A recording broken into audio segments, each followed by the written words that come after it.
भृंगी कीट को भी गुरु बनाया है, तो वहाँ पे भी वर्णन मिलता है।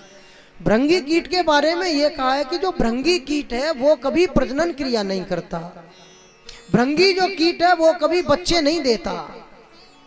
विचारणीय बात है कि यदि वह भृंगी कीट यदि प्रजनन नहीं करता तो फिर इतने सारे भृंगी कहाँ से पैदा होते हैं, कहाँ से आते हैं। तो उसमें एक रहस्य दिया है कि जो भृंगी कीट है वो भृंगी कीट किसी दीवार पर जाकर के मिट्टी का एक घर बनाता है। प्रथमतया गोल गोल गांव में जिसे भिरंग भी बोल देते हैं।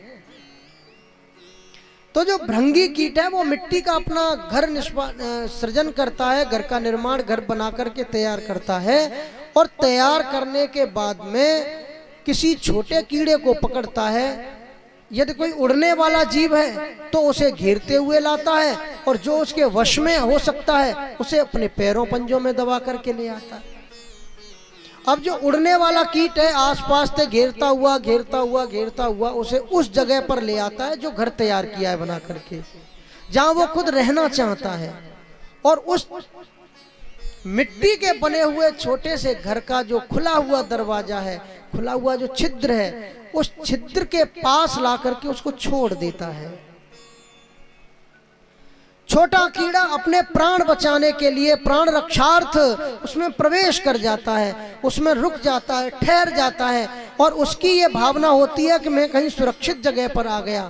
भृंगी उसमें प्रवेश नहीं करता, उसको मारने की चेष्टा भी नहीं करता, वो उसके मुख्य द्वार पर जाकर के बैठ जाता है और अपनी टेक्नोलॉजी से, अपनी तकनीकी से उस घर को थोड़ा सा और बंद कर देता है। बहुत छोटा सा छिद्र इतना रखता है कि वो निकल न पावे, बस उसको श्वास मिलती रहे। और उसके मुख्य द्वार पर बैठ करके जो छेद किया है उस पर अपना मुंह रख करके, और एक बड़ा सुंदर भों भों, जैसे संगीतकार एक तानपूरे को प्रकट करते हैं, तानपूरा बजाते हैं, कुछ हारमोनियम जैसी आवाज होती है, भों भों ऐसे करेगा। अब जो क्षुद्र कीड़ा है उसे न प्यास लगती है न भूख लगती है।